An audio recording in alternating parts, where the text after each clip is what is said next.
Welcome to Neuroeducation, where we're exploring the neuroscience of how to switch on the brain to supercharge learning. I'll be sharing with you innovative teaching techniques, effective parenting strategies, and educational advocacy. I'm your host, Angie D. Together, let's revolutionize children's learning. Hi, everyone, and welcome to our podcast on neuroeducation. Thank you so much for being here today. What is our current method of education? And is it indeed still the factory method of education that was created almost 100 years ago, back after the world wars? If we look at our education system and the actual structure that we currently have, we have children in the same age bracket moving through a system year after year, regardless of what they've learned or regardless of how well they have learnt it, in a very competitive, standardized way. There is a famous quote by Albert Einstein, and he says, "Everybody is a genius, but if you judge a fish by its ability to climb a tree, it will go on its whole life believing that it's stupid."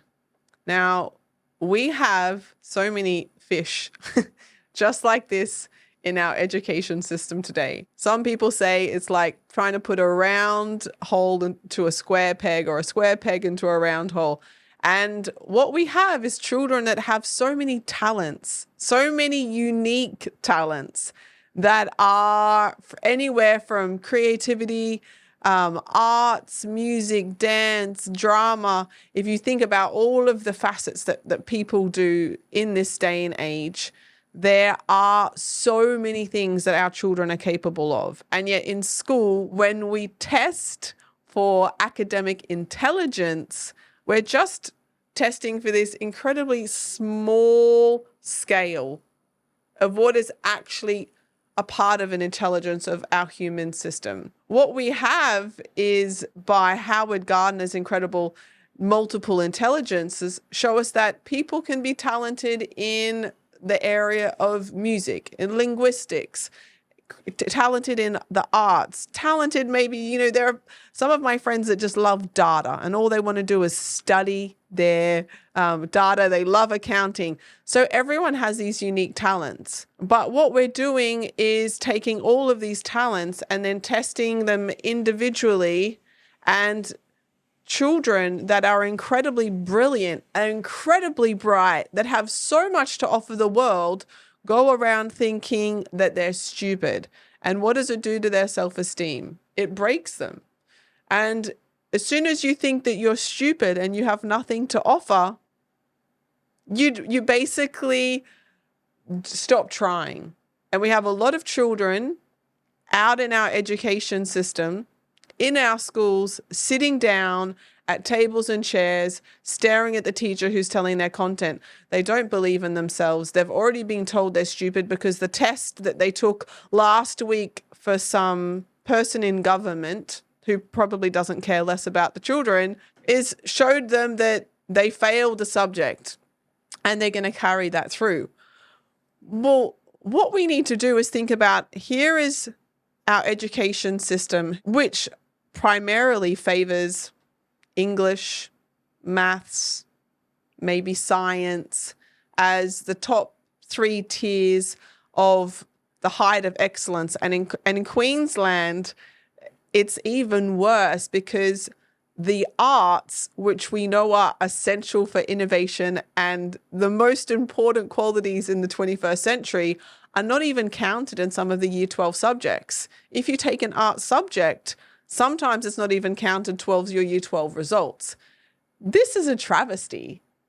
And it's going against what we know is so important in our 21st century. What qualities do we need to succeed? What qualities do our children need to succeed in the 21st century? There are study after study showing us that creativity and innovation are our top 2 qualities that children need to succeed in education. And what we have is an education system that is asking children to read questions and regurgitate information. There's nothing creative or innovative about that. absolutely nothing. And what we need to do is to, I would say, revolutionize our entire education system to be able to put these two qualities of creativity, innovation on a pedestal back at the top of the priority of where it should be. Because they did one incredible study of 1,500 industry leaders. And in this study, what they found are the top two qualities that industry leaders are looking for when they employ people are creativity and innovation. And Kodak is a perfect example of this. If you're in my generation, you can remember Kodak was the biggest printing company out there. You couldn't imagine a world without Kodak. But what happened? It didn't innovate, and it was obliterated. In this day and age, we have changes every 5 seconds to every kind of technology, whether it's an app, whether it's a data reporting, whatever it may be. And if companies don't innovate, they die. So what we need to be teaching our children is how to innovate, how to change, how to create, because what you have is a world that you're currently teaching children for that does not yet exist. The world that we're creating, the world they're creating, we can't even imagine. If you can fathom the changes that have had them in the last decade, we need to be basically teaching our children skills and qualities that prepare them for later in life. Creativity, innovation, ingenuity, and resilience. And amazingly, another study showed one of the other important aspects for learning to succeed in the 21st century, lo and behold, were your social skills. If you go back to the 1950s and you see who did well academically at school and how did that show how well they succeeded later in life, sure enough, there was a comparative between how well they succeeded academically and their success in life. However, in this day and age, we now have how well children succeeded in their social skills are directly showing how well they succeed later in life. It's called soft skills, and there is an amazing amount of study that goes now into how well soft skills, that means their social skills, are impacting their success later in life. If we look at our current method of education, 30 kids, 30 tables and chairs, doing the same thing at the same time, listening to information, reading information, and regurgitating information, literally the lowest form of teaching and the lowest form of learning. We need to look at how that has to change. We need an absolute revolution in education, and we need to start by introducing the skills that they're going to need to succeed in the 21st century. Creativity, innovation, resilience, and their social capacity. So we need to get children talking, and we need to get children creating and succeeding for the world for which they're to create.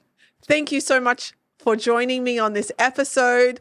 Please subscribe. The best thing you can do for our podcast is to give us a review on Apple Podcasts or on Spotify. Subscribe on YouTube, and all the links will be down below for more information.